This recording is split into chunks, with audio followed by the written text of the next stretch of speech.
In the temple at the end of the world, Nox complains about the hero from another world defeating the demon lord he raised. He slams a chess piece down in anger. Rin adds that they're always armed with some special power and kill lords like nothing. In fact, the evil god has lost count the times he considered fighting the hero himself. Unfortunately, someone in his position can't meddle with humans lest he anger the creator. He knows this, of course, but it feels like the demon lord fell way too fast this time. It's true that his creation was defeated in record time. Because of this, the negative energy gathered was too little, and his energy is off balance. It was in the red, and he had to start doing something about it. She suggests that he recreate the hero before the creator does. If he does that, she can cast a curse on his soul that will stop him from being a hero again. Understanding that they can create a useless hero, the evil god quickly accepts.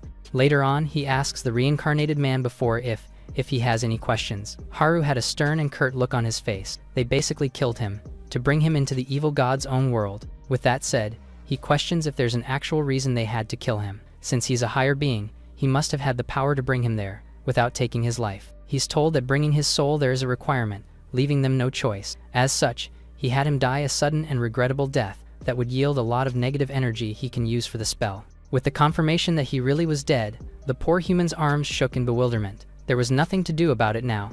At least, he should receive some special skill as compensation for the trouble. Even if he's evil, Nox was still a powerful god. As various classes and abilities he could get flowed through the young man's mind, they called to him, saying they had something to give. Haru confidently vows to make it work, but was nonetheless expecting a cheat skill. To his surprise, he's instead granted a curse on his soul. The chess piece containing it floated toward his body, while he still tried to make sense of the words. As they can't have him running around and making a name for himself, he'll be given a status lock. He doesn't understand what this means at first, but it's exactly as Nox says, and he'll never grow beyond level 1. Haru was going to protest at the unreasonable terms, but he was already being sent away. As the chess piece broke, the evil god tells him to enjoy his new world while he can, refusing to explain even just a bit more before reincarnating the boy. The white pawn broke as the spell was completed. With so much divine energy, and most of the evil god's own power, even the creator shouldn't be able to interfere with his plans. Seeing him fall to the ground, exhausted, Rin called to her lord.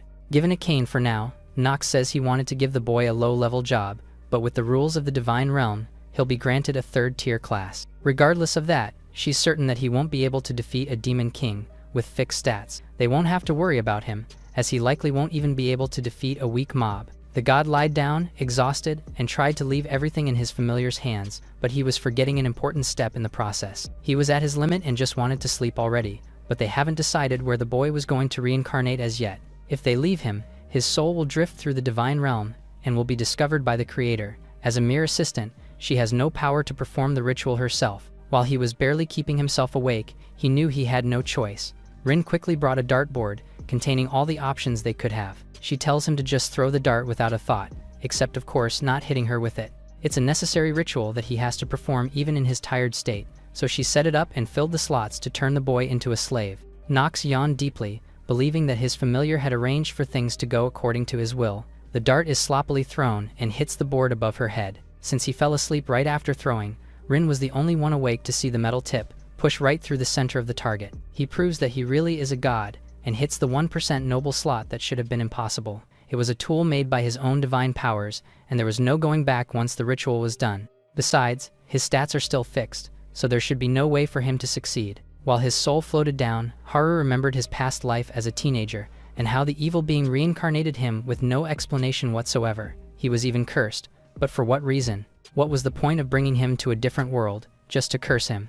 It was dark, and he found himself shuffling under thick and heavy sheets. While questioning if he was really reincarnated and checking if he can move his body, he felt something soft. A woman woke up and apologized, asking if it was too cramped for him. It was Tina. He already knew her from his body's memories. In the 5 years since he was born into the world, she served the boy as his personal maid. Haru apologized to his maid, saying he just had a bad dream. To help make him feel better, she envelopes him in the warmth of her embrace, comfortingly promising to always be by his side. The tenderness of her body helped him drift back into sleep. Half a decade ago, she asked to be the exclusive maid of the child born that day, even vowing to take care of his education when the time comes. It was more than his family could ask for. But why would someone like her offer such a service? Holding the pendant on her chest, she says she's been waiting for him to be born for a long time already. Looking at the sleeping child, she says it's been 5 years since then. Later on, Haru exclaimed in surprise. He expected the evil god to turn him into a slave, but there he was, a noble living a lavish life.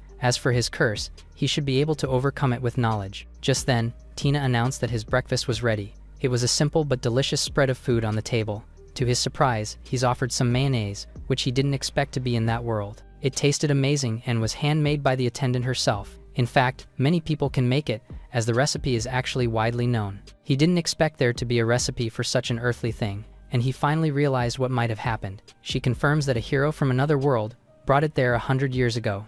Apparently, that person introduced many other things and enriched the people's lives. Just like that, his plan to overcome his curse with his earthly knowledge was crushed. The boy fell sullen and swore at the evil god, but his stats were so low that punching a pillow left him hurt. He wondered what to do now. Tina announced that they were going to start practicing magic tomorrow, but his two brothers and sister are elites. It's natural that they already have high expectations for him as well. Not wanting to disappoint the maid, he tries to think of a way. The other worlder waved his hands around, trying to summon his status window. It fortunately appeared right before his eyes, allowing him to confirm that his stats were completely fixed at the basic level. While noting not to show it to others, Tina called him over to take his bath. His job as a sage was also fixed at level 1. The two got ready for the bath, and the boy raised his arms in childish celebration. To his surprise, she suddenly pulled his shirt over his head and placed her hands on him. Flustered, he insists on doing it himself and makes her chuckle. As if it's the most natural thing in the world, she started getting ready to enter as well. Seeing her change makes him turn beet red,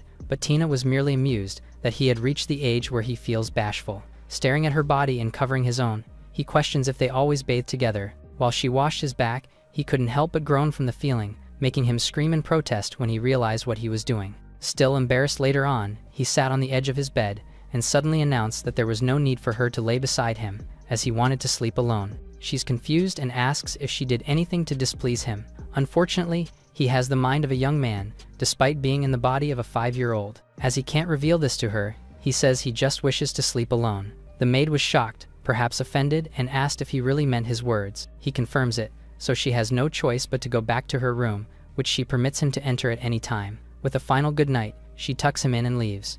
Now that he was alone, he wondered if that was a bit too sudden. Remembering his mother, he wondered if the people he left behind are sad that he died. The thought stops him from forgiving the evil god. The next day, it was time for Haru to begin his magic training. He's relieved as Tina seemed to be back to her usual self. Reassured, he raised his hand with a simple request to see her status, which she showed her master right away. To his shock, he sees that she's level 250. She jokingly asks if she wasn't enough for him, but he's just surprised that she's that strong. While she's his maid, she also serves as his bodyguard. Now that that's settled, it was time to train as planned. He makes a note to ask why someone like her is working as a personal attendant. To start things off, she decides to show him how the spell is done. She summons and shoots a fire lance, which burns through the path it flew over. The explosion that follows makes him question if it's really a beginner spell. It seems that even she is surprised, as they both look at the wreckage caused by her ability. Wanting to show him the best of herself, she got a little carried away. Between her high level and insane power, she must not be an ordinary person after all. Her great-grandfather was actually the hero from 2 generations ago.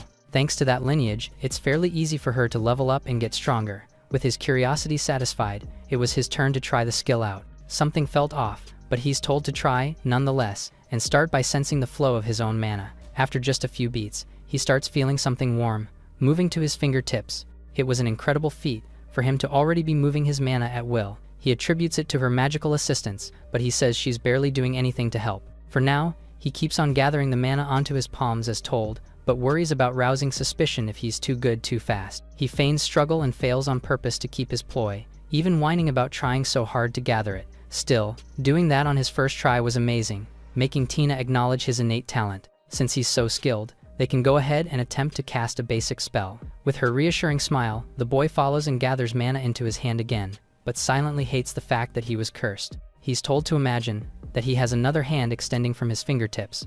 A target appeared before him as he tried this out. The clearer the image, the easier it is to cast the spell, so he thinks about something that was still fresh in his mind. He copies Tina's fire lance, materializing the blazing length with a loud shout.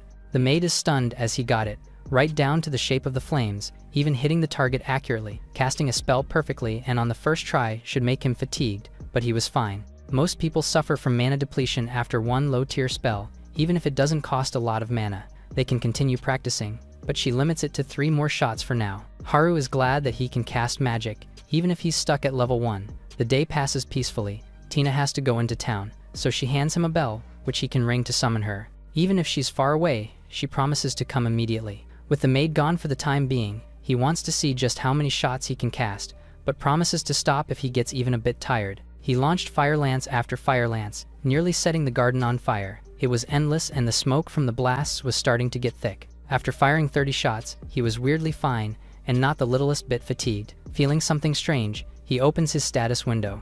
None of his status values have changed, including his mana reserves. Despite shooting 30 lances, his mana was still full. It clicks that it isn't being depleted, as it can't be depleted. To test it out, he casts a few more spells with his window open and confirms that his mana doesn't go down at all, just as he thought. The curse doesn't cap his stats, but locks them in an unchangeable state. Depending on how he uses this, he can become incredibly strong with unlimited mana. With his fixed stats, there should be something only he can do, like rapid fire or stack casting. His stomach grumbled loudly enough to interrupt his thoughts. It was already noon, but Tina hadn't come back with any food yet. Wondering if she'll really come back with the bell's call, he swings it around testingly. In the blink of an eye, she appeared, literally flying as she said, and asking if he was safe. The questions about his condition come endlessly, so the boy admits that he just got a bit hungry with the time. Realizing how late it was, she apologized and rushed off to prepare lunch as soon as possible. He felt sorry for calling her over something like that. While he wants to get back at Nox, he also wants to be someone Tina can be proud of, and vows to become stronger for her sake. The first creature that Haru ever defeated was a tiny monster. A month into his reincarnation, he chased a horned bunny and asked for Tina's assistance. Following his family tradition, he was on his first monster hunt. Following his orders, the maid moves to hold the target down for her master.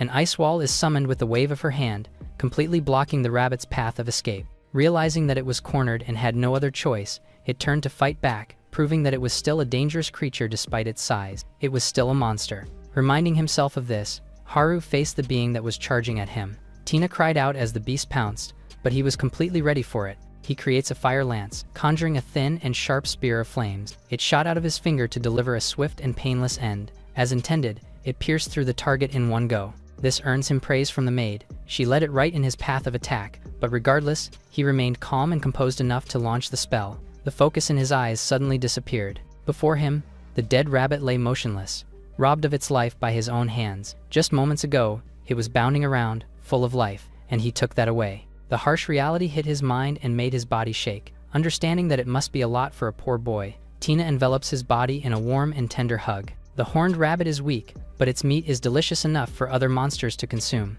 This is simply the way of the world, and defeating them is also part of his duty, to protect his territory. In other words, they have to accept and be grateful for the little one's life. Seeing that she was about to butcher it, Haru asks to be taught how to do it himself. His inner strength and resolve makes her smile. The two spend some time applying what the boy learned about butchering, and later have dinner with the rabbit's flesh. It's hard to get used to, and he struggled to swallow the food on his plate. On his next bite, tears fell endlessly, and he continued to cry over how delicious the meal was. Watching him tear up, Tina was certain that he'd become a wonderful sage one day. After all, he is someone who respects and cherishes life. There is another reason why Tina has so much faith in Haru's potential as a mage. She could barely believe her eyes when she saw that his spell pierced through her ice wall. There's something else that comes to mind. Every day, she secretly made his target dummy tougher and tougher, as normal dummies would crumble under his power if she didn't do so. Yet, he keeps growing stronger by the day, as if stats don't even matter at all. Because of this, she wonders if he could possibly be that man's reincarnation. Thinking that he would have said something by now, she stops herself from jumping to conclusions. Besides, there's no need to rush the answer all of a sudden, when she's already been waiting for him for 100 long years. A lot of time passed, and Haru was finally entering the Magic Academy and making friends. As the freshmen are told to gather in the main hall, people start shuffling, and a girl named Luna accidentally bumps into another student. She's immediately called a clumsy idiot. Despite her apology, the curses and swearing kept coming. A rat-like boy says she must not realize that she just bumped into a noble's son. This makes her start panicking and asking if there's something she can do. When Haru notices the commotion and wonders if she bumped into the group, another boy says it's the opposite, but the nobles are just bullying her because she's a commoner. If they so much as lay a hand on her, Luke was prepared to fight back, regardless of their status. Just then, he's told to halt for now, as Haru wants to take care of the jerks himself. He's urgently discouraged from doing so at first, but the patterns and markings on his clothes are recognized. Based on the 3 stripes on his collar, he must come from a count's house.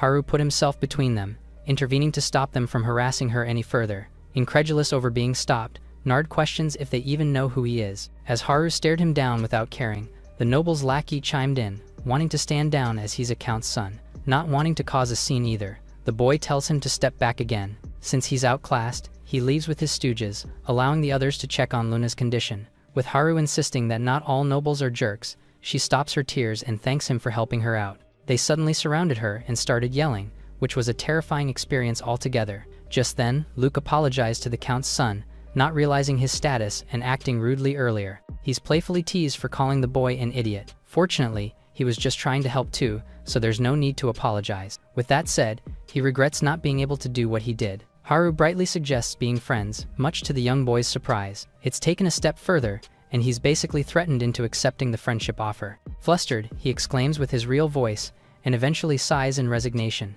With this, they shake hands and agree to get along from now on. Luna sees this and says she'd like to be friends with them as well. The noble gladly accepts, introducing himself and even Luke as his new best buddy. While the boy is surprised by the unexpected closeness, the three young students quickly get along and look forward to their budding friendship. The entrance ceremony later ends quicker than expected. With class placements tomorrow, Haru invites the two to come by his place in the school, since they likely live far away. They spent some time following a map, but the boy couldn't find his house. At one point, Luke stops and points at the house in front of them, asking if it's his. It was a mansion, and it was so lavish that the noble was in disbelief. While his friends were in awe, he wanted to scold his father for overdoing it. Tina senses his presence and appears by the doors to welcome him home. Noticing the guests, she's introduced to the new friends her master made today, and she couldn't be happier that he's being amiable in just one day. Since they're there already, he'd love to have dinner with the two of them, so the maid asks them to relax in the living room while she prepares a meal. They exchange some small talk, sharing their hopes of being in the same class during the placements tomorrow. What they don't notice is Tina overhearing this short conversation. The next day, the three are delighted to find that they were all in the same class. As Haru denied the possibility of his father pulling strings to make it happen, they made their way to their class's designated room, which seemed fancy for freshmen. For now, they decide to head inside to officially start the day. Upon entering, the three are met with a particularly small group. With all 10 of them present, the other students introduce themselves, starting with Rifa and Mel, who were eager to be friends. Following them were a couple of students with scales on their bodies, Yoko and his big sis Ryuka. Sheena, a girl in temple clothes, introduced herself, and it was as if Haru was the only one who could see her tail wagging behind her. Two identical girls, Mei and Mai, came next. Finally, it was time for the trio to cleanly and brightly end the introductions. They recognize him as the son of a count's family, but he insists that he's just a plain old student there, so they can forget the matter of status. As Rifa smiles at his humility, the others ask if they were given such fine accommodations because he's a count's son. He doubts it in general, but thinks that his father might have had a hand in it somehow. What's more, they are the only group that doesn't have a teacher's name listed. While they talked about this, someone approached from the halls, making their heads turn. Haru notices a familiar figure walking through the door, and he stands up in shock to find Tina in their classroom. She corrects him and asks that he address her formally there. With this, his housemaid introduced herself as their instructor, who looks forward to a great year with them. With Tina's introduction, Sheena recognizes the name as the hero who led the savior and slayed the demon king a century ago. She confirms that she is indeed that person, sending the entire room into disarray. Her level isn't high just because she's some descendant, but is actually a hero herself. As for her age, she coyly refuses to answer the rude question. Just then, Rifa raised her hand with another question. Her tale is legendary, even among the elves, but she should have disappeared with the other heroes. Understanding their doubts about her identity, she lays their skepticism to rest by showing her status window in front of class. She was level 250 already, so why would someone like her volunteer to be their teacher? To that, Tina says that she was bored. Simple as that. It's an underwhelming reply that confuses the students, so she shares how she is actually Haru's personal maid in the family. With him in the academy, her time in the mansion grew dull, so she applied for a teaching position. The boy notices her gesture with her hands, something she does whenever she's lying. He wonders what she's covering up this time. Moving on, they talk about the mandatory battles with the other classes, which are held every month throughout the semester.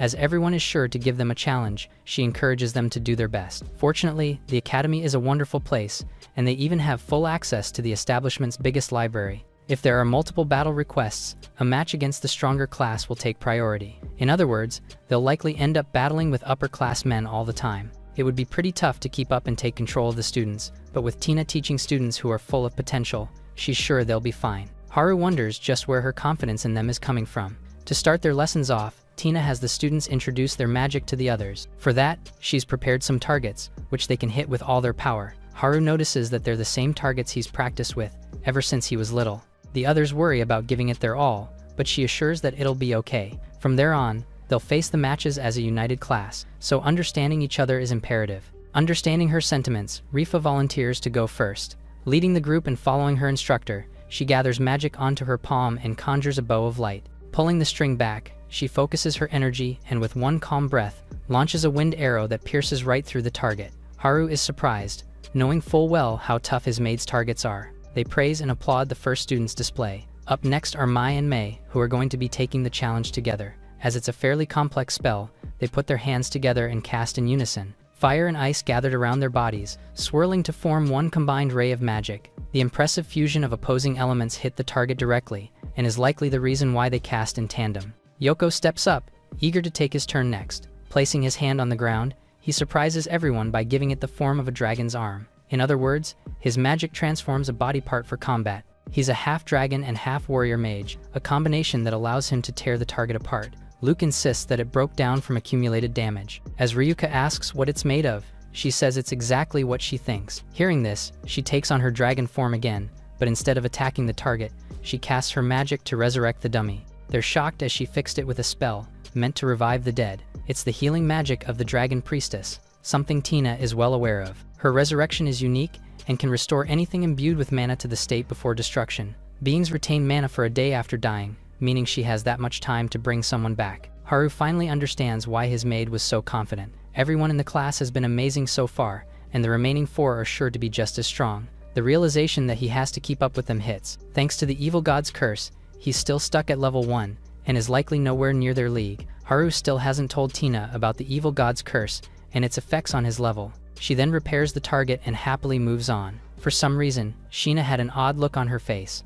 Mel took the stage, with Luna offering to empower her with some support magic. She places layers and layers of buffs on the beastwoman, who's bewildered by the amount. Even the others are surprised by what she does, as none of them have ever seen enhancement magic that strong. With power surging and burning through every inch of her body, Mel unleashes a barrage of strikes in an instant.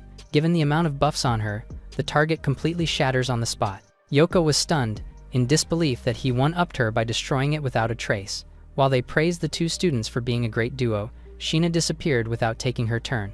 Even Tina doesn't notice and says that 8 demonstrations have finished so far. Haru is the only one who feels something off, but given the order, he refuses to go last among the walking cheat codes. Unfortunately, Luke acts first and raises his hand to go next. Believing Haru received insane training under Tina, he similarly refuses to go last. Again, he can't let anyone know about the curse, so he helplessly cries out. Not caring about him, the classmate takes his turn with a bright smile on his face. This disappears as soon as he begins chanting. Odd and intricate-looking magic inscriptions appeared around his body, and Ryoka seems to recognize what the spell might be. With a chilling calm and focus, Luke continued his movements with power they've never seen from him before. Calling for his power to be unleashed, an enormous bolt of thunder blasts the target from above, shattering it into small shards. The students are stunned by their classmate's awesome power, and the crater he left is incomparable to the one caused by Mel and Luna. Rifa is knowledgeable enough to identify an ultimate class spell when she sees it. Tina reveals that Luke is the grandson of Luano,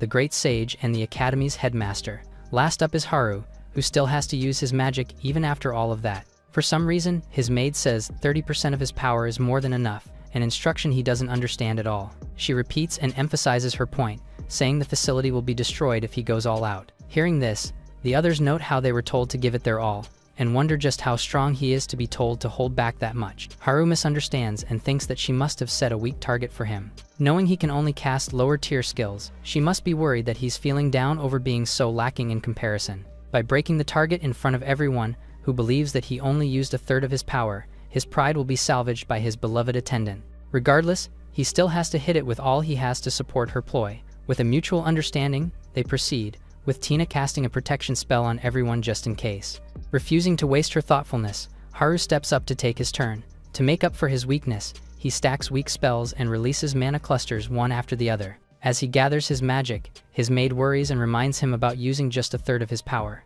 Unfortunately, he still believes that she's merely acting. Meanwhile, his spell was getting increasingly powerful and complex. Now ready, he had a magic lance humming with pure and concentrated magic. All that's left now is to release it. He shoots the fire lance forward, not minding Tina's warning. A few minutes earlier, Sheena had retreated, not intending to face off against a hero. She was all alone in a special classroom and looking through the equipment, eager to find anything useful. Just then, her peaceful operation is interrupted by a loud blast from outside. Questioning what could have happened, she ran back out to see the facility covered with thick smoke. She was dazed by what she saw. In the middle of it all, Tina stood behind a shattered stone wall, still smoking from the fire lance. Her body shook and her chest heaved with exhaustion. To their surprise, her skin was singed through her clothes and the instructor was crying from the damage. They wonder why she was there and where the wall came from all of a sudden. She stomped her way towards Haru, who backed up and apologized in confusion. Hearing her repeat her instruction about using 30% of his power, he guiltily asks to know what happened. Still in tears, she scolds him about going against their agreement. She barely managed to divert his spell and save the central district from being obliterated. He was confused and says that he never did such a thing at home, so she finally reveals that she spends hours layering tons or barrier spells at the mansion.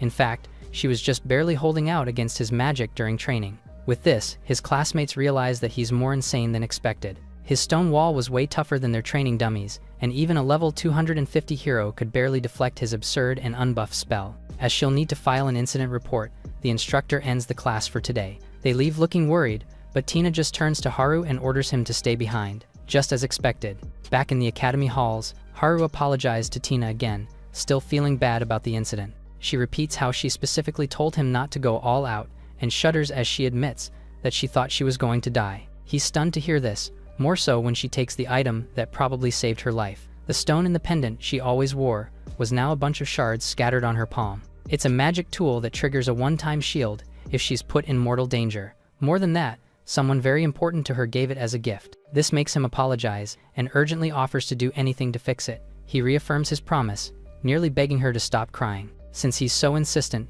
she speaks with a hesitant voice and asks that he sleep beside her again, just like he used to. This reminds him of the time he asked to sleep alone, but he isn't sure if that's really enough to make up for what he did to her. She insists that it's more than enough, and that she just wants to snuggle with him again. Her sincere feelings leave the young man stunned. While he still struggles to understand, he doesn't really mind her request, so she cries again, but this time in gratitude. To his surprise, Tina suddenly lunged in and hugged him tight, finally admitting how scared she was earlier. Returning her hug, he apologizes endlessly, comfortingly patting her head. Her emotions lighten up after a while, and her energy is replenished with their time together. From today and forever, they were going to sleep beside each other again. Later on in bed, Haru asks why she became his maid in the first place. If she tells him that long story, they'll be up quite late, but it doesn't matter to him, who wants to hear her story. With Tina's skills, it wouldn't be strange for her to serve the kingdom. His father has some wealth and power, but not enough to hire someone like her, who has been rejecting invitations from the state.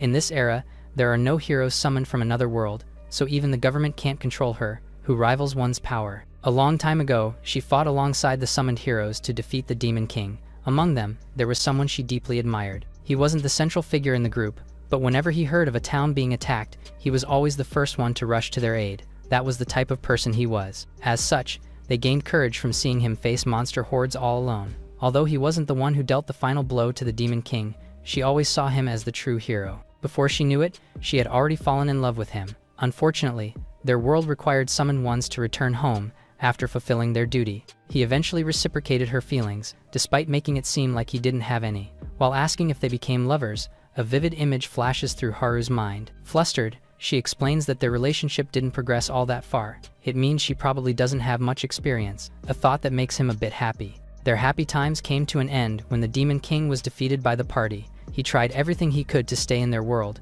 but there was no way around their laws. As a direct descendant of another hero, she has first-hand experience when her great-grandfather also returned home. The stone he broke earlier is the protective tool her lover gave before he left. One day, she felt the birth of someone who carried the same mana as he did. It was his birthday, and she believes that Haru is the reincarnation of that very hero. Tina sensed someone with the same magic as her hero being born in their world. She believed that moment that Haru was the reincarnated soul of her love. She could not be wrong about identifying that magic. However, Haru doesn't have such memories. He is a reincarnated soul, but he belongs from another body and not from the hero, and Tina knows this. There were times she wished that Haru was the one she was looking for, When she was watching how he strived to be better and train every day, she saw glimpses of the man she fell for. Over time, she came to love Haru for who he is. She then leans closer and gives him a hug, confessing that the one she likes now is him. Haru clasps her hands and vows to get stronger, even stronger than the hero she dreamed of. He will protect her and the world, and so he hopes that she stays with him. She agrees to staying with him forever. Haru found new goal in his life, and he promised that he is going to get strong, stronger than the hero who defeated the Demon King.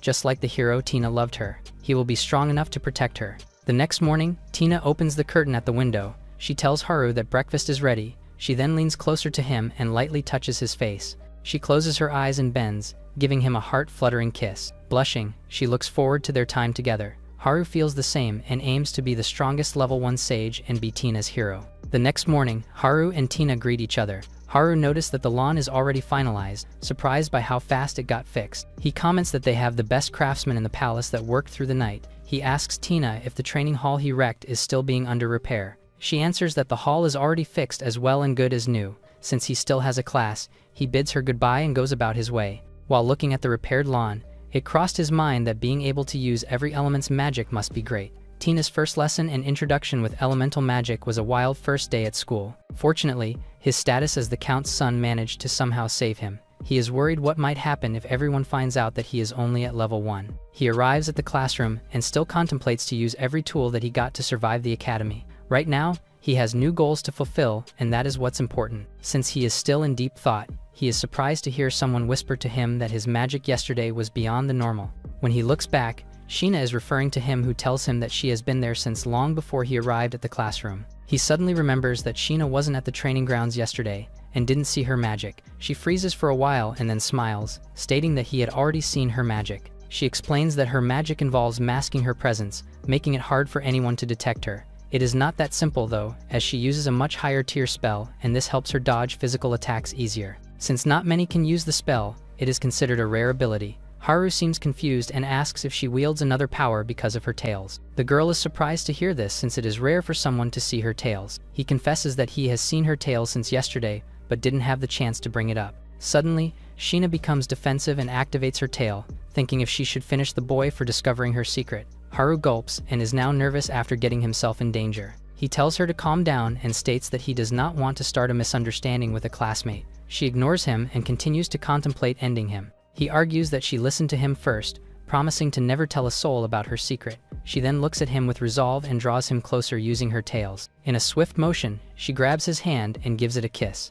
He asks what she is doing, and she answers that she just forged a contract with him. After the casting, a faded magical crest appeared on his hand. He wonders if this means that he is under her orders from now on and will not be able to defy her words. However, she reveals that it is the other way around. The contract they just made means that she will be the one serving him, and this makes him her master. She explains that 9-tailed foxes like her draw strength from magic. Fully developed, 9-tailed foxes can wreak havoc and be a threat to humanity if they wanted to. She admits that she attended the academy to absorb magic and plans to make everyone her puppet using her mind control magic. It will also be great to make the academy her base of operations. Hearing her vile plans, Haru gives her a smack on the head to bring her back to reality. Hurt, she asks why she deserved to be hit when all she is thinking is how they would rule the world. In time, Haru will rule the kingdom, and they would walk together to dominate humanity. He then gives her another smack, hoping that it will give her some sense. Worried about her, he implores that she stop thinking about doing bad and dangerous things. She spits at him.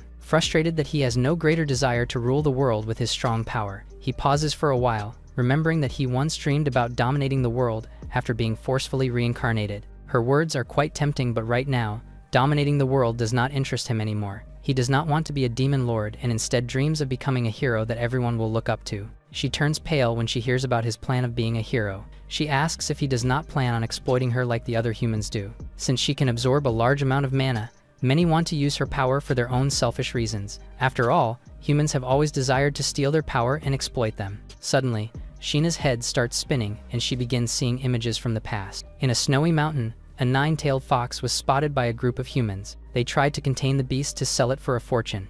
As Sheena struggled to get away from them, the humans started to target her mother and killed her on the spot. She wailed for her mother, but her voice got muffled by her captors. Because of her dark past, she began to hate humans, especially heroes. The 9-tailed foxes suffered an unfortunate fate because of them, since they chose to eliminate their race or possess their power while it was still immature. Seeing her pain, He tries to console her by gently patting her head. He gives her his word that he will never tell anyone about her real identity, emphasizing that he has no intention of exploiting her power. Hearing this, she realizes that she wasted a contract since he has no plans of using her. He offers that they break the contract, reiterating that he has no desire of making his classmate his slave. However, she reveals that she cannot break it. She reveals that since she used one of her tails to cast the spell, it is too strong to break from her end. When asked if Haru can break it himself, she explains that she also made it impossible for him to dispel the contract in fear of him harming her. The contract starts showing itself to Haru. From what he understands, Sheena must obey all his orders as long as her life is not in danger.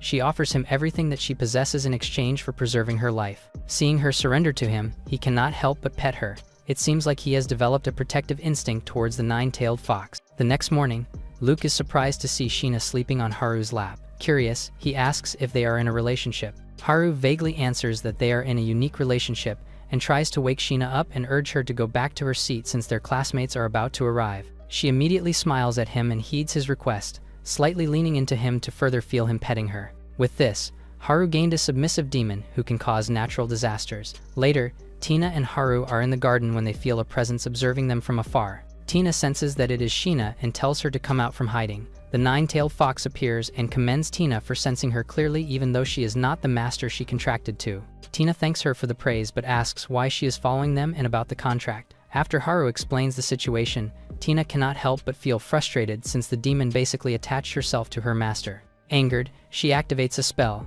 Sheena tries to explain that with the contract she is bound by absolute obedience to her master, so she will follow his wish to not attack her. He places himself between them as Tina points out that because of the foolish contract, he is bound to protect the fox. He tells Tina to calm down and shows that he has no crest present on his hand, unlike Sheena, which shocks the latter. He checks his system and his status is still cursed. It turns out his crest has faded because of his curse. He simply finds the little nine-tailed fox cute and feels the need to protect her. To pacify Tina that the little fox will not be a problem, he tries to command Sheena. He tells her to spin around and meow, which is immediately obeyed by the fox. Haru shows Tina that he has everything under control so she does not have to worry. With a conflicted expression on her face, Tina states that even though Sheena cannot hurt Haru, she can hurt other humans. With this, Haru simply tells Sheena that she is forbidden from attacking humans unless he gives her permission. Sheena agrees, and this should help solve their problem. Haru also makes sure that he will keep her by his side so he can keep an eye on her. Tina mentions that keeping a demon by his side is dangerous. Additionally, since Sheena is a girl, she would be dangerous for Haru's virtue because they will always be together. While watching them argue, Sheena anticipates Tina's doubt of her. She is resolved on defeating Tina for attention of Haru. Even if Tina is the personal mate of Haru, still she just has to attach herself to him and make sure that he leans on her instead. Next, she needs to conquer Haru and find a way to monopolize him. Once night falls, she will use her charms on her master. The mere thought of getting closer to Haru makes her smile mischievously. The night falls and Tina is already in her sheer nightgown. She marches towards her master's bed but becomes frustrated when Sheena beats her to it. Sheena explains that the safest spot for her is next to her master. She also questions why Tina seems like she is planning to sleep next to Haru as well. Tina admits that she will sleep with Haru, but the fox points out that it is wrong since she is their teacher at the academy. Frustrated, Tina replies that there is no rule in the academy that forbids her to be with her master. Wanting to rest, Haru calls Tina to sleep on the other side of the bed. Hearing this, Tina immediately perks up and moves closer to him on the bed. He then tells Sheena to scoot closer and they finally fall asleep. The next morning, Tina wakes up early to cook breakfast. She then takes a look at her master sleeping peacefully beside Sheena in her fox form. Feeling warmth in her heart, she smiles at him thinking that she cannot be mad at her innocent master. Later, Sheena is now awake and takes a peek at Tina who is cooking breakfast in the kitchen. The nine-tailed fox glances at the food prepared and comments that it looks delicious. Tina offers her a bite which Sheena accepts. The girl munches on the dish and is delighted when the waves of flavors burst inside her mouth. She states that she has never tasted anything that flavorful in her life. Tina tells her that the dish is Haru's favorite. The girl pauses for a while and looks at the dish in front of her. Tina sighs and offers to teach her to cook the meal as if reading her mind. The nine-tailed fox brightens up just thinking that she can also make a delicious meal for her master. Tina smiles at her and promises to teach her since she will be staying in the same mansion as her master. Later, Tina is teaching Sheena the dish. The girl drops many eggshells into the bowl, but it is not a bad start for her. Next, she carefully pours the egg mixture into the pan. Tina tells her that the tool she is using is made of copper, which has excellent thermal conductivity to make the egg fluffy. Moments later, the dish is already done, and Sheena tastes it first. She is amazed that simple eggs could transform into an elevated dish. After successfully teaching her how to make an omelet, Tina is excited to teach her how to cook dishes with broth later. The fox imagines what Haru would tell her once he tastes her omelet. She then asks Tina if their master is still sleeping. The maid answers that he should have just finished running and practicing magic in the backyard. True enough, when they look below from the window, the boy is already practicing how to fire magic. Tina recounts that he is such a tenacious kid since he was 5 years old. She fondly smiles at the memory and reveals that the reason why there are such potent defensive barriers around the mansion is because of her master's unshakable resolve. He is always ready to learn new things about magic and practice it. He is quite a hard worker. This is one of the reasons why she loves Haru so much, and Sheena agrees, starting to like the boy even more while observing him. After his training, Haru enters the mansion and is greeted by his 2 servants. Sheena excitedly shows him the omelet she just made. He is surprised that Tina taught her the dish. The maid chimes in, saying that she cannot let the fox stay there for free. He takes a bite of the omelet and is immediately impressed by how it was perfectly cooked. Sheena is delighted to hear that her master liked her cooking. With this, a new member has just joined their growing family. A few days later, Tina announces in class that a class match will be held in 3 days between the freshmen and the 7th years. Since they are up against the seniors, they cannot help but feel nervous. Tina adds that it is a 5-on-5 gauntlet match. She tells them to believe in their own power since she knows that they are stronger. Later, the freshman representatives are Haru, Luke, Rifa, Mel and Yoko, and they are up against the 7th class representatives comprised of Nard and his lackey. Both classes line up facing each other, while Luna, who is watching from the audience, is surprised to see familiar faces. The seniors mock them for looking so pathetic, demanding that they give up their nice classroom that Haru's father surely pulled for them. Luke recognizes them as the bullies who harassed Luna at the entrance ceremony. Haru agrees and adds that they seem to volunteer to fight against them to get even. With this, he assesses their acquired mana, wondering how strong they are. However, he gets disappointed when he sees that their mana level is way too low for seniors. Both him and Luke are in disbelief after learning their incompetence, blurting out their uncertainty if they deserve to study in the academy. They cannot believe that they are even worthy to become their opponents. Then, they notice Luna being upset. Worried, the girls ask what happened to her. Since she is starting to look pale, Rifa gently presses her to talk. A little hesitant, she eventually shares that the seniors they are about to face were the ones who harassed her at the entrance ceremony. Fortunately, Luke and Haru were there to help her. Rifa advises her to rest at the infirmary for the meantime while she is unwell. She refuses, saying that she wants to cheer everyone. Back in the arena, Nard and his friend, Tom, make fun of Rifa. Since she is the one to fight, Nard calls her lucky because she will enjoy his techniques. She looks at them with disgust, calling them trash. She walks over the arena and tells Luna that they will have their victory party soon at her favorite restaurant, and so until then, she should keep cheering for them. Yoko and Mel are watching from the sidelines, waiting for their turn and cheering for Rifa. Yoko sighs, commenting that the fight will be finished in no time and would not be much of a show for the audience. Mel agrees with her sentiment. At first, she was worried because they are upperclassmen and this made them sound formidable. But after facing Tina's gargoyles, nothing can faze her anymore. Meeting the seniors now, she can sense that they are definitely weaker than them in terms of mana amount. Honestly, she finds it impossible that there is a chance of losing the duel. However, Luke comments that they should not let their guard down. They are not sure if they have secret weapons of some sort or some tricks under their sleeves that they could use against them. Rifa agrees with him and tells everyone that they should still be careful. She urges them to relax for now, adding that she will handle the fight for now. Haru wishes her good luck. Tom goads her into attacking first, determined to show her that their fight will end in his favor. She finds it reckless that he is asking her to fire first. Feeling underestimated, she draws her arrow and gathers an incredible amount of mana around her. Mai climbs up the railing to better see Rifa. She is amazed by how great of a wind master she is. While engrossed in watching the fight, she does not notice that Rifa's wind is coming their way. It knocks her over and she falls from the railing. Fortunately, Haru quickly reacts and saves her from falling. He is surprised by how light she weighs. Their faces are accidentally inches away from each other, making him blush. Suddenly, her twin sister Mei arrives to pull her away from Haru. Mei goes into defensive mode and protects her from him. Mai tries to explain how he saved her to calm her down. Mei thanks Haru for saving her twin but warns him about getting too close to her. Meanwhile, in the arena, Rifa has just unleashed her wind power, surprising her opponent with the amount of mana she has. Luna cannot take her eyes off Rifa and watches with the same intensity as Haru and Luke. Tom grits his teeth in frustration, his ego wounded that a first year like her has more mana than him. He activates a shield spell, while Rifa unleashes her blast arrow in his direction. Sweat forms on Tom's forehead as he is being pushed back by Rifa's power. She slightly frowns after accidentally slipping her wind power. The other students panic when Tom flies in their direction by the impact of the attack. The barrier that should have been protecting them gets shattered, and so the students are also affected by the blow and are all sent outside the arena. The first years cheer upon the clear victory of Rifa.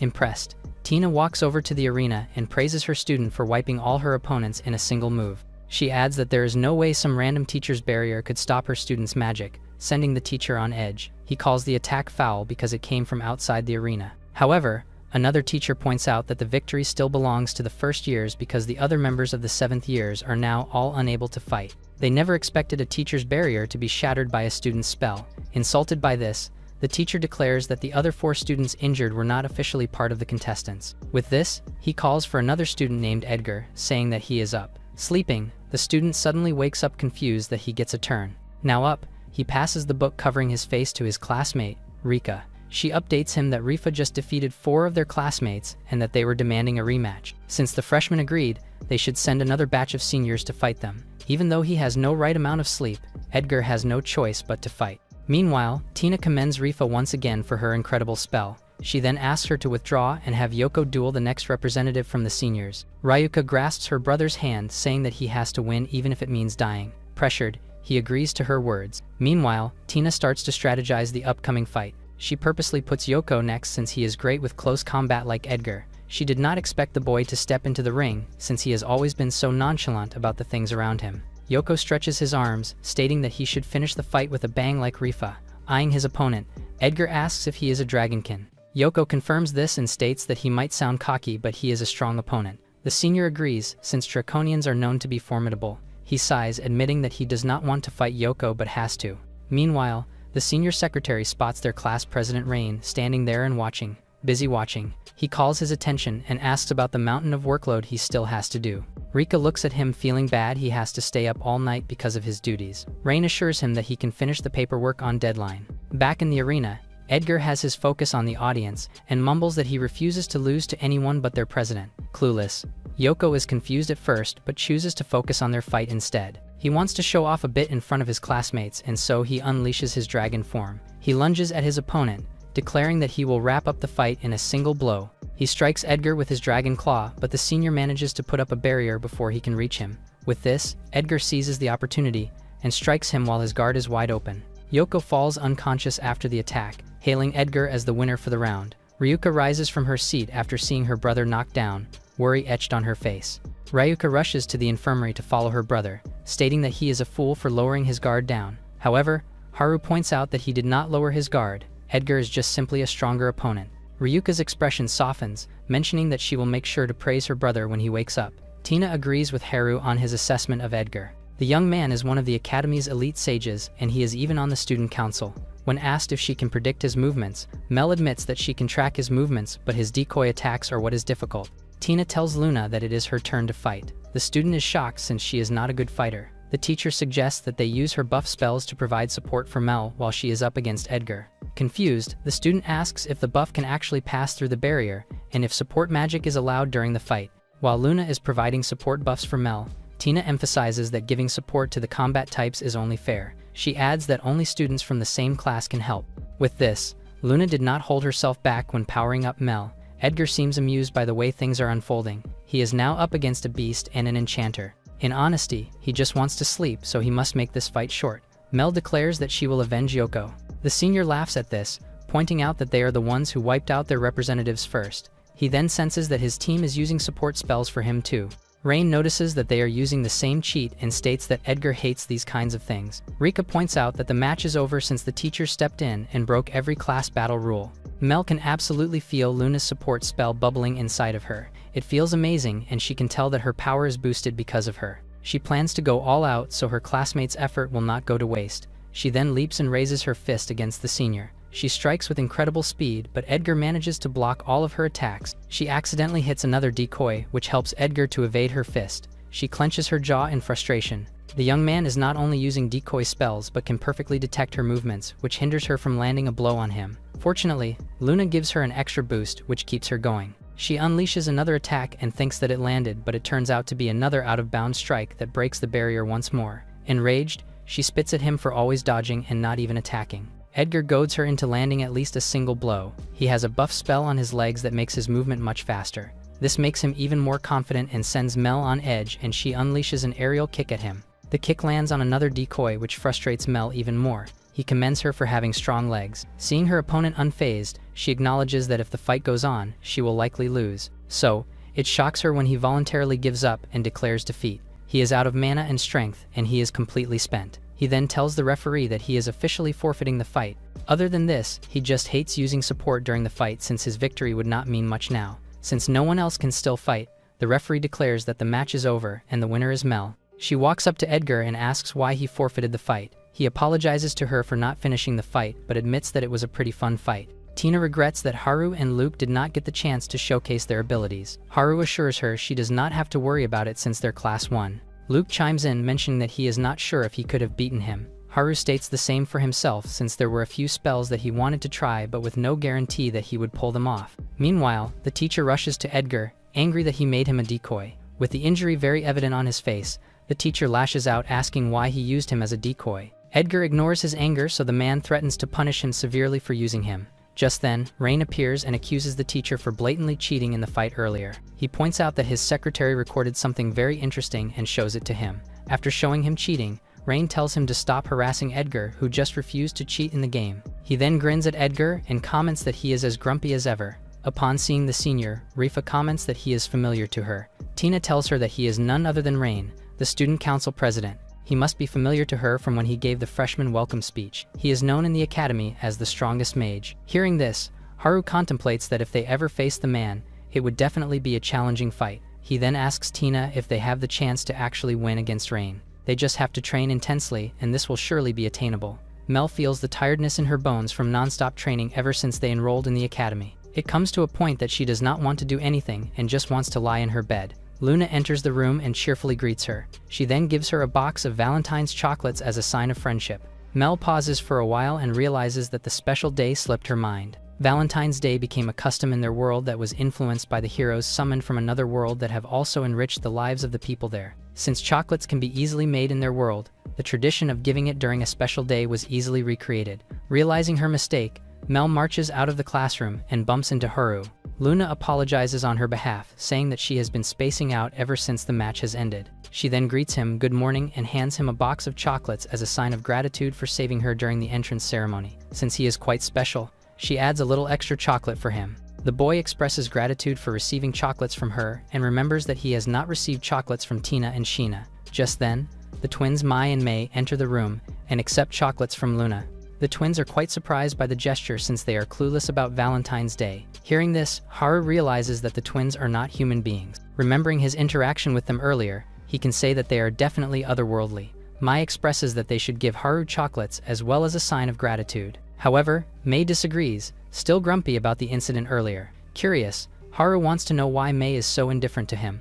The morning begins peacefully as Tina greets everyone. She brings out a freshly prepared chocolate cake, drawing admiration from them. She asks for help handing out desserts, and the others quickly agree. Suddenly, Haru hears Mel's energetic voice as she returns. She arrives carrying trays of hot chocolate, adding to the festive mood. Tina finds her timing perfect as Luna helps Mel to distribute the drinks. Suddenly, Rifa is surprised after noticing a gold coin hidden inside her cake. Tina reveals she placed a lucky prize inside on purpose, prompting Rifa to react emotionally and treat it as a treasured blessing. The girls happily look at Rifa as she feels her emotions. Haru reflects on how Valentine's Day was introduced by summoned heroes long ago, using chocolates as a way for friends and lovers to express their feelings. Letting friends and lovers express their hearts and strengthens their bonds. A sudden realization hits him as he checks his hands. Haru finds it funny that the girls give chocolates just like in Japan, until he senses something strange and wonders if he's missing something important. Haru panics when he realizes he didn't receive a single chocolate from Tina, recalling how she always gave him something first every year. He tries to reassure himself that Tina must have prepared something special. Convincing himself not to overthink, he heads home back at the residence. Time passes quietly and he is disappointed that nothing happens yet, until Tina finally appears at Haru's door, asking for a moment of his time. She apologizes for being late and explains her preparation for the special technique took longer than expected, triggering Haru's confusion. Tina nervously presents her handmade chocolate meant only for him, while Haru can't believe that it is something the heroes from 100 years ago passed down to them. Tina shyly admits that she feels embarrassed since it's their first Valentine's as lovers after all. She anxiously asks if she did it right. Haru sincerely praises the chocolate, saying it's amazing as he silently thanks the summoned heroes from a century ago. Tina is visibly relieved and overjoyed by his reaction. Then she asks him to go ahead. Suddenly, Sheena bursts into the room without warning, asking if Haru is okay. Chaos erupts as she proudly announces her own chocolate creation, prompting Tina to react in shock and embarrassment. Later that night, Haru reflects that every chocolate he received this year was absolutely delicious. Inside the academy dormitory, late at night, a board game match reaches an unusual state with no space left for the black piece. Mel realizes the board has been completely flipped to one color. Luna is shocked after she wins as Luna praises her for being strong. After so many rounds of losing, Luna decides not to hold back in the next round. The game resumes as she confidently places her piece. The next day, Luna explains that she invited Mel for a sleepover to cheer her up. Haru tries to console Luna as she feels bad enough about Mel. Silently, Haru notes that Luna isn't just good at board games but also sharp-witted and knowledgeable about magic. Even in class, Luna breezes through difficult questions with ease. Yoko and Mel struggle more with theory despite strong physical ability. Haru reflects that the class itself is unusually intense. Meanwhile, at the student council room, Haru remarks that there's a lot unusual about the first-year class. Luca, the headmaster's grandchild, already wields grand magic as a freshman. Luna is identified as a spellbreaker from an unfavored class who still entered the elite academy. Rifa is mentioned for defeating 5 top-tier seniors at once. Mel is noted for fusing martial arts with magic. Meanwhile, Connie reports that a dragon girl in the class possesses incredible healing power while he investigates another, describing the whole class as a total anomaly. Rain notes that the class is called the legendary class of Tina, prompting Connie to investigate the matter further. The room is filled with plushies and snacks, explained as donations sent to an orphanage under the academy's name. Meanwhile, someone is surprised Sheena is a demon, prompting her to confirm that she serves Haru faithfully as her master. Her status proves she is truly a demon. Luna is shocked to learn Yoko is level 99. She explains she does no evil unless ordered by her master. She reveals her specialty is mind control magic. Sheena adds she could enslave lower-level beings if she wished. Luke and Yoko confidently respond that they are both fine, shocking Haru. Rifa reveals that Sheena could have taken her down since she is just level 80 after all, prompting Haru to feel relieved that he made a pact with Sheena before she did anything rash. Meanwhile, Ryuka shares that she is level 62, while Mai, Mei, and Mel are all level 60. Luna admits she's only level 52 and is amazed by everyone else. Suddenly, Haru senses something familiar about the situation.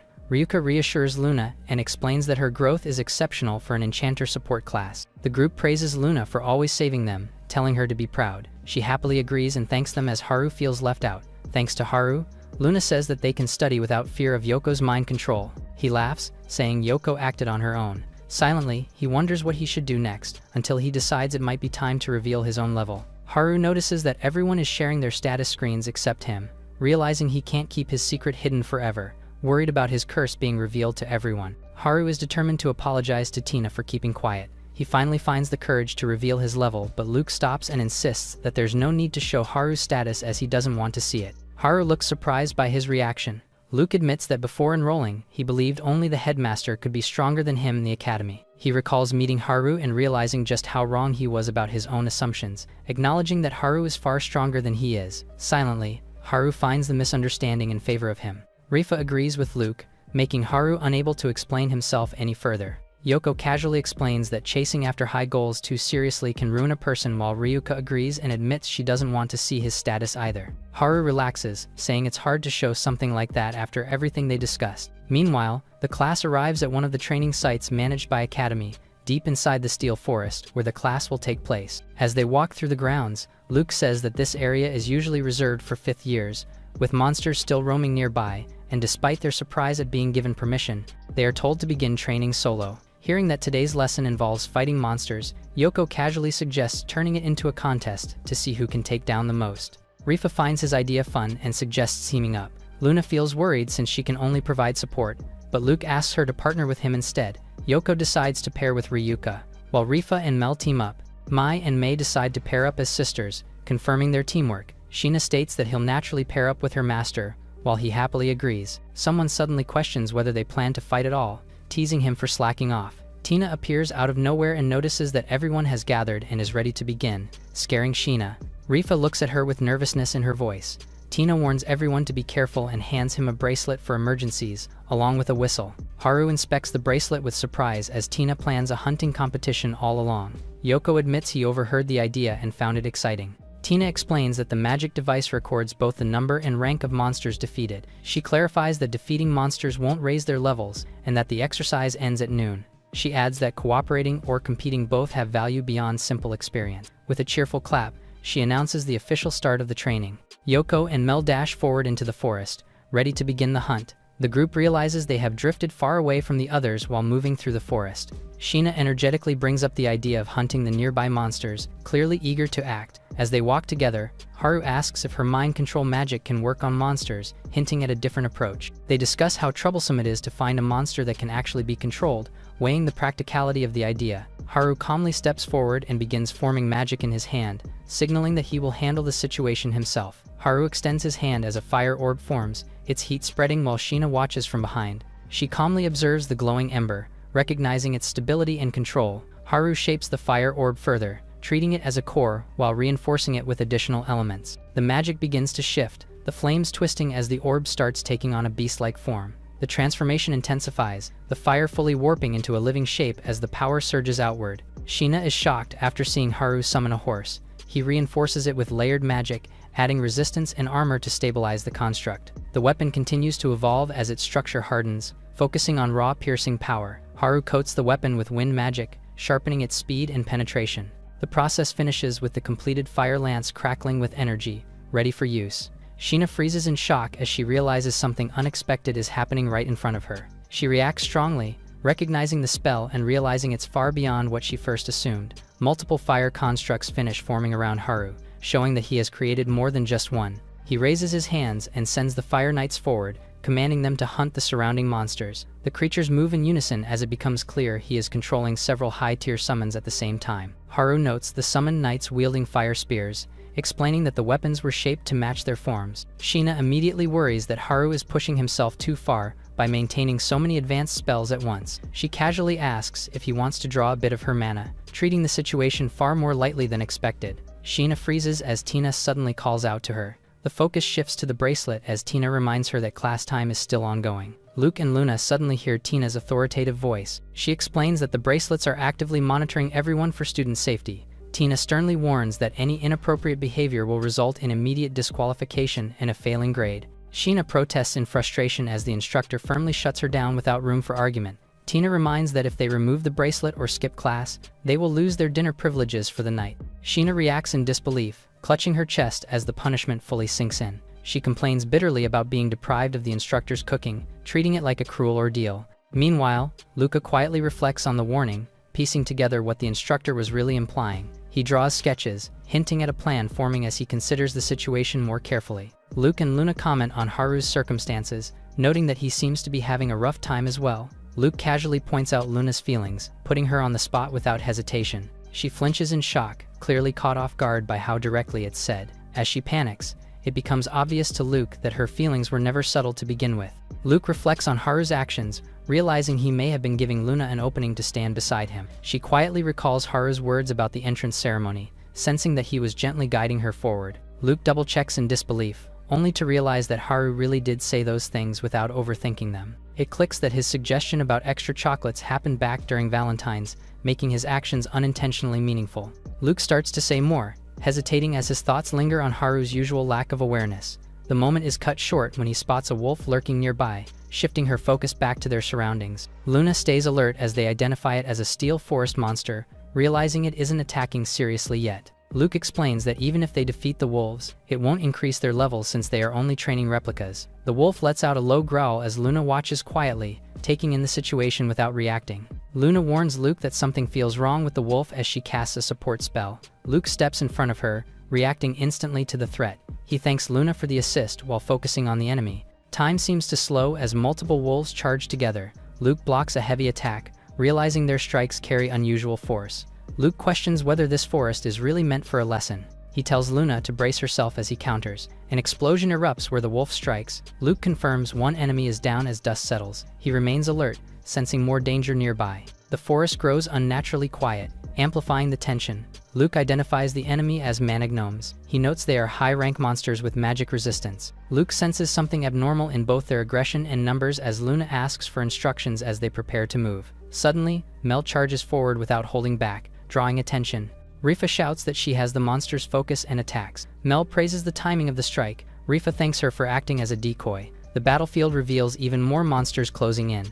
Meanwhile, another student realizes there are far too many monsters as giant scorpions are sent flying above. He slams them with brute force, clearing the immediate area with confidence. Yoko confirms the path is temporarily safe. Yoko jokes about the defeated monsters looking appetizing, while Ryuka firmly shuts the comment down. Luna notes that the enemies keep coming one after another, showing no sign of slowing. Standing amid the remains, she reflects on how intense the lesson has become. Ryuka calls out to him, trying to break the heavy mood. He snaps back at her as she mocks his studies, turning the tension into bickering. Mai suddenly pauses, sensing something subtle in the air as her expression turns uneasy. When asked about it, she admits she feels a faint disturbance, though she can't clearly explain it yet. She focuses, trying to pinpoint the source of the sensation growing around them. Mai wonders if it's simply monsters nearby, but she quietly denies that explanation. Mai compares the feeling to the presence of a powerful lord she once sensed before, hinting at something far more dangerous.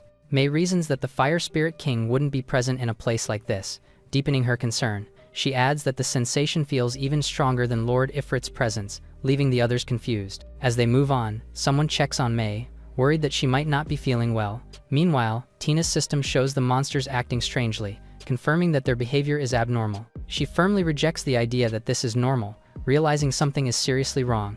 Tina questions whether the monsters are being influenced by something outside the training area. Attention shifts back to the forest as tension builds, suggesting an unseen presence watching them. The wolves pause and move in coordination, their eyes sharp as their behavior turns deliberate.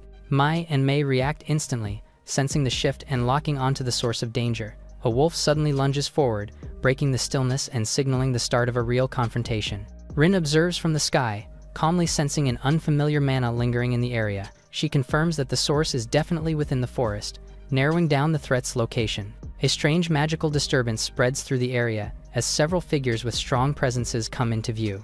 Rin observes them closely and realizes that one of these beings should not be capable of growing stronger. The scene shifts into a dark, ominous space tied to reincarnation, where the notion of an evil god and a looming curse is implied. Nox's cold perspective is revealed, suggesting that letting them die too soon would be a waste unless their lives serve a greater purpose. The thought continues as it becomes clear that the goal is not immediate destruction, but allowing them to live long enough to be made worthwhile. Nox notes that reincarnation combined with a curse consumes an enormous amount of magic. He orders Rin to find a suitable curse from the Shikigami bookshelf that meets specific conditions, and she acknowledges the task. The narration explains that even if only one weak pillar exists, a person summoned from another world still becomes the hero of that world. It adds that those blessed from birth with gifted bodies and abilities are guided into favorable environments. The scene cuts back to Rin in the present as she confirms the target's conditions, noting that the person remains weak and does not die. Rin begins searching on her own, acknowledging that it will take time to find the right curse. She digs through a massive collection,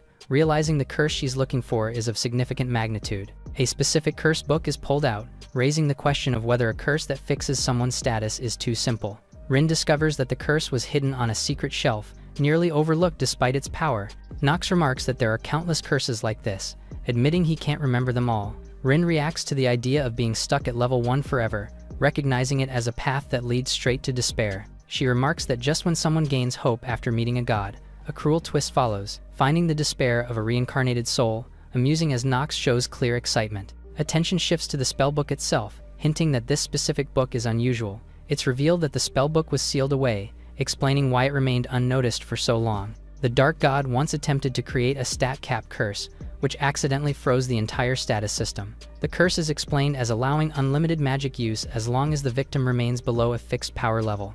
It's revealed that the Dark God originally meant to gift it to a loyal follower, but after so much time passed, he completely forgot both its effects and existence. As a result, the status fixation curse was ultimately cast onto Haru. The aftermath is shown as the god's magic is slowly drained away, with the evil god paying a heavy price for the ritual.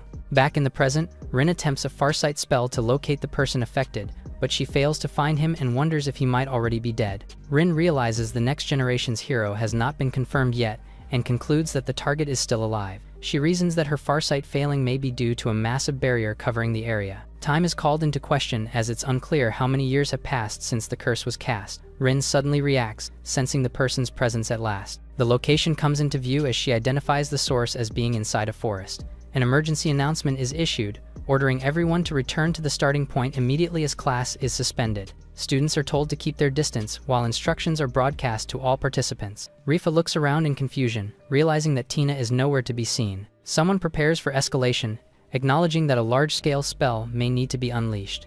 Tina stands ready as monsters begin moving, warning everyone to stay alert. Tina steps forward and calls out, noticing Rin nearby. Rin appears suspended in midair, her presence marked by a strong magical aura.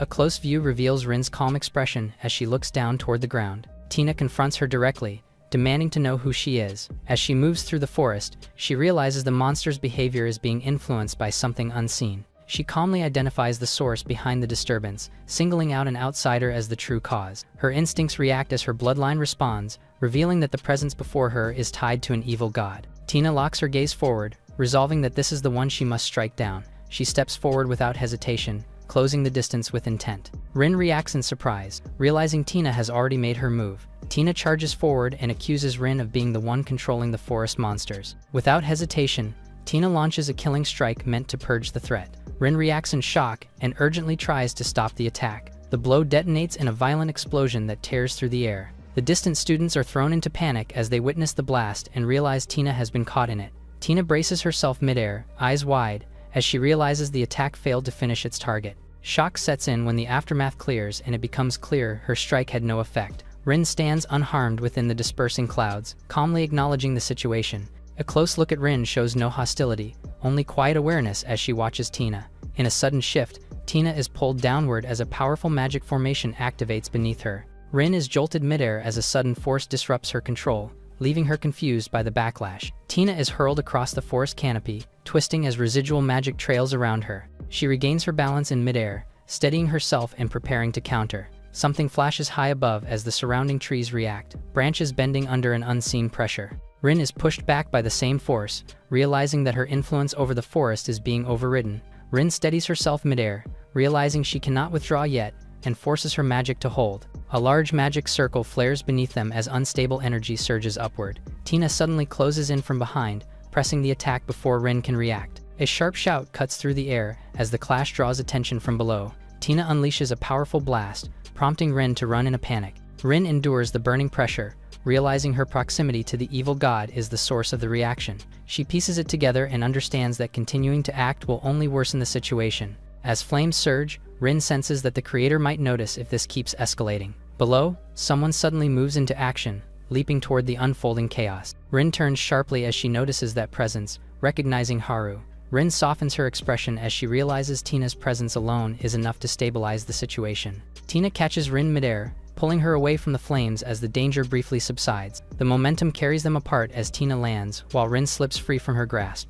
Rin quietly entrusts Tina with protecting the others, forming a final spell with calm resolve. With a faint smile, Rin prepares to act on her own, hinting at a parting gift as Tina looks on. Tina senses something wrong as a sharp chill runs through her, her expression tightening in alarm. A blinding surge erupts ahead, and Tina instinctively reaches out, shouting for it to stop. Her eyes widen as she realizes the attack has already broken through, striking too fast to intercept. From the chaos, a monstrous figure emerges, and Tina reacts in shock as the threat closes in. The creature hurtles downward uncontrollably, warning that at this rate they will crash straight into the ground. Sheena cries out in shock, calling for Tina as she reaches toward the chaos. From a distance, the students spot a falling silhouette, realizing in disbelief that it might be Tina. Haru's eyes widen as he senses something is terribly wrong, panic setting in. He looks up and shouts Tina's name, watching helplessly as she continues to fall. Suddenly, Yoko appears and orders the monster to let go of Tina. As they plummet through the air, the masked monster drags Tina down with him while Yoko dives after them from below. Closing the distance,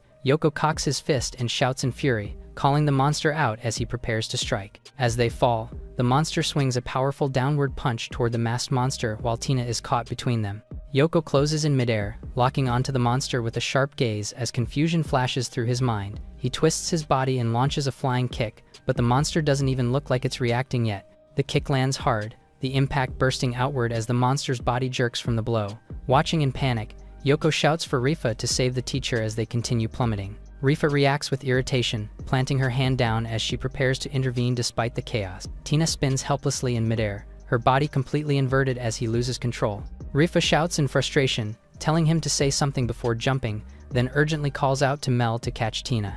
Mel charges forward without hesitation, yelling for them to leave it to her as wind spirals around her fist. She kicks off a tree at full speed, launching herself upward to intercept Tina mid-fall. Mel crashes through the trees, branches snapping as her momentum tears a path downward. She twists midair and reaches out, barely closing the distance as Tina continues to fall. Mel finally catches Tina and absorbs the impact as they slam into the ground together. Ryuka rushes over in alarm, calling out to Tina when she sees her lying motionless. Mel immediately demands healing from Ryuka, realizing that Tina has already lost consciousness. Tina lies unconscious as the students check her condition, realizing something is seriously wrong beyond visible injuries. Yoko is called over urgently as Ryuka supports Tina and tries to keep her stable. Ryuka senses something unnatural and quickly identifies the cause as poison rather than physical damage. Yoko steels himself and stays alert as the situation turns more dangerous than expected. Nearby, the monster clenches his hands silently, hinting that the threat responsible is still close. Yoko realizes Tina collapsed because of poison, confirming the attack's true cause. Suddenly, Yoko is stunned when Luna shouts a breathing technique. She activates multiple buffs at once, reinforcing defenses, boosting power and speed, and deploying layered guards. Yoko calls out to Luna, thankful for the power-up. He warns to keep distance from the monster, concluding they'll need overwhelming force to break through his defenses. In a flashback, Yoko struggled to move and realized he couldn't push himself any further in his current state. As Ryuka joked about winning by forfeit, Yoko was scolded to stay down while he admitted he's become dead weight. Ryuka bluntly shut down the idea, refusing to treat the situation lightly. She explained that when Yoko collapsed, Haru informed them of what actually happened. Yoko concluded it wasn't that Tina was weak, but that the enemy was simply far stronger than expected. A warning rang out as Edgar spotted an opening and moved to strike. Ryuka reflected that she never expected a dragonkin to receive sympathy from a human, but she was glad Yoko was acknowledged. Presently, he steels himself and realizes this is not some tournament but a real fight with lives on the line. Even knowing the enemy is stronger, Yoko charges forward, declaring he'll do everything he can and unleashing Dragon Claw. A violent shockwave tears through the forest, scattering debris as the clash rages on. Haru and Sheena brace themselves, while she observes closely and recognizes the unmistakable power of the dragonkin and confirms it with resolve. Yoko thanks Luna for her support, even as he stays alert to the danger posed by their opponent. He admits he still can't lower his guard, having nearly exhausted all his mana despite Luna's assistance. Yoko extends his hand toward Luna and Luke, urging them to move quickly. He orders them to take Tina and get out of the area while they still can, as the ground continues to crumble. Suddenly, Haru warns Yoko about something behind him. He turns at once, channeling power into his arm as he braces himself. The enemy shifts again, their movement signaling another imminent attack. The ground erupts violently as debris and pressure surge outward, forcing everyone to brace themselves. Luke and Luna freeze in shock, sensing something far more dangerous approaching. Haru steps forward instinctively, raising his hand as he locks his eyes on the threat. A heavy presence lands, the monster's feet sinking into the earth as ominous energy radiates outward. Sheena narrows her eyes and confirms it without hesitation that the enemy before them is a demon. The monster stands calmly, its massive body radiating menace as it fixes its gaze on Yoko. Luke shouts and unleashes Thunderbind, lightning bursting forward to restrain the demon. Crackling chains of electricity wrap around the monster's body, striking hard as the attack lands. The demon grins beneath its mask, unfazed, its many eyes gleaming with amusement. Someone urgently yells for Yoko to fall back as the demon retaliates with overwhelming force. Yoko realizes the truth that when a dragonkin transforms, its scales harden like steel, and only someone at his level can buy them time. The monster flexes as the lightning chains strain and spark, its body barely restrained. Yoko tightens his stance, sensing danger as the pressure suddenly shifts. Sheena shouts in alarm as his mana surges sharply, urging Yoko to fall back at once. Footsteps enter the scene, and Mei reacts in disbelief, mentioning first about a red-clad woman and now a demon too. Watching from the sidelines, Mai and Mei hesitate, questioning whether they should really help him, and decide to keep observing for now. Mai suddenly pauses in disbelief, calmly reasoning that if Haru can't handle even this much, then there's no point worrying further. Mei adds that it simply proves Mai isn't worth making a pact with, her expression firm and unimpressed. After a brief pause, they quietly agree, choosing to stand back and see how things unfold. Mai softly addresses Haru, triggering a flashback as he asked her why she was calling him that again. She recalled the aftermath of the training ground incident, showing the damaged academy building.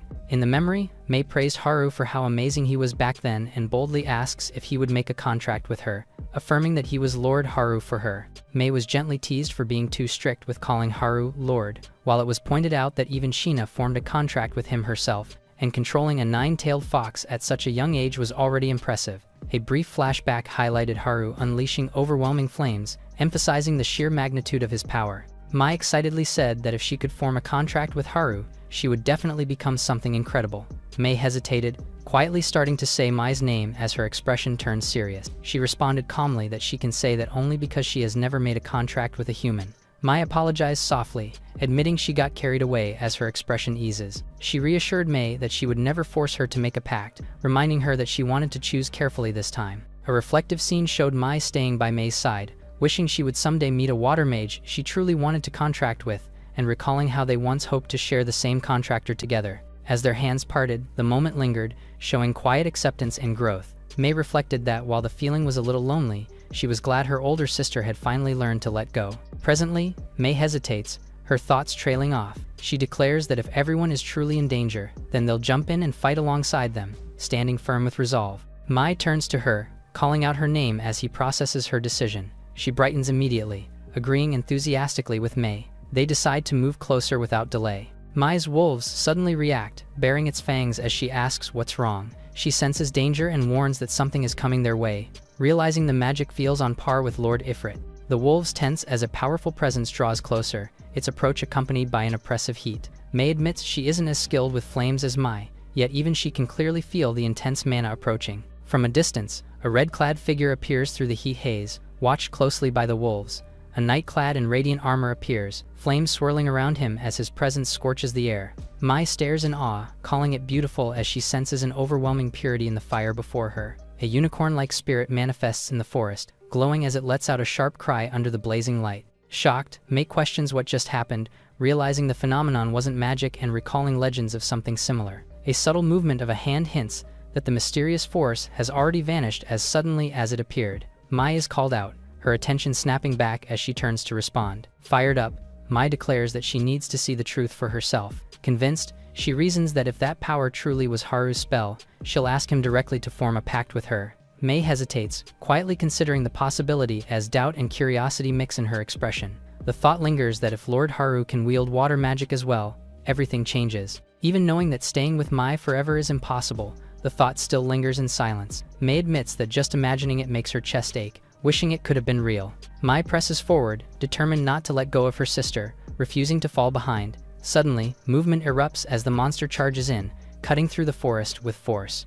Caught off guard, Yoko reacts instantly, his eyes widening as he senses the incoming threat. He suddenly notices the scales on his arm cracking, realizing the dragon's skin has been damaged. In the next instant, he twists his body and counters, barely keeping up with the monster's blinding speed. A sharp strike lands, injuring him as the force tears through the exchange. Rifa's name is shouted in shock as the moment freezes, signaling an abrupt turn in the fight. The severed, scale-covered hand crashes to the ground, ending the clash on a brutal note. Yoko braces himself, gripping his wounded arm.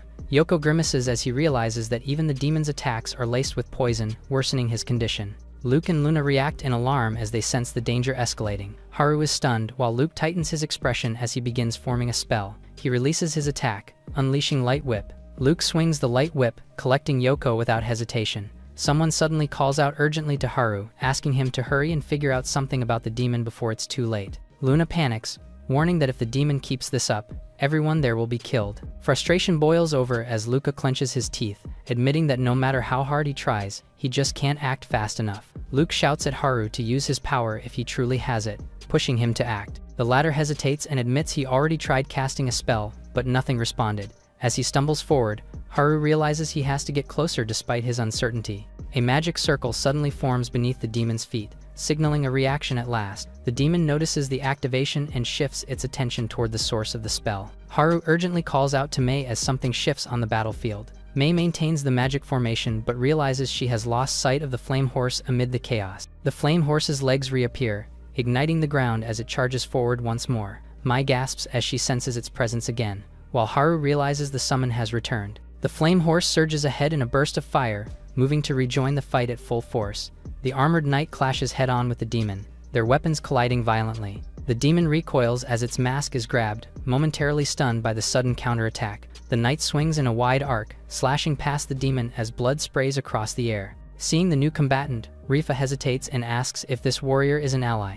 The monster counters with action, driving another heavy strike into the knight's body. Wounds appear in the knight's stomach. However, their position is changed when the knight pierces the monster instead. Realizing the turning point, Haru concludes that the demon's core has already been destroyed. Despite the fatal damage, the demon snarls and forces itself forward, refusing to fall quietly. Its arm suddenly regenerates. Haru realizes the demon's skill, making the situation even more dangerous. Sheena calmly explains that the only way to end it is to completely destroy its core, even if it means using full magic power. She pauses as the weight of that decision sinks in, her expression turning serious. Tina winces in pain, clearly reaching her physical limit. Tina checks on the situation as Mel warns Tina that she can't push herself any further. Haru watches closely as the atmosphere shifts, sensing a massive surge of power. Sheena narrows her eyes, calmly confirming her decision. She reveals that she has finally stored energy equal to 2 tails, her aura flaring violently. Declaring it is for Haru's sake, she releases her magic in full, unleashing a blazing wave of power. She orders everyone caught by the barrier to get inside, leaving the final move to Haru. Tina thanks Sheena as flames continue to surge around her, acknowledging her support. Sheena urges her master not to hold back, and Haru calls out her name as he steadies himself. Before the fight continues, Tina asks Haru for a favor, her expression serious. She states that the demon cannot be defeated by ordinary strength alone. She explains that a single demon is capable of wiping out an entire small nation, and that even losing limbs would not slow it down. The demon stands wounded yet unyielding, and it's made clear that only overwhelming firepower can finish it by completely obliterating its core. Tina shouts for him to give everything he has got and protect everyone. Haru's expression hardens as he steels himself. He calls the timing, counting them in as he declares they'll bring the demon down together. Haru gathers his flames in his hand, vowing he won't make a mistake again as his power surges to its peak. Haru responds instantly, flames surging around him as he signals that he's ready. Trusting the faith placed in him, he gathers his power and commits fully, determined not to fail this time. He releases the condensed flames in a single decisive strike, unleashing a blazing fire lance toward the demon's core.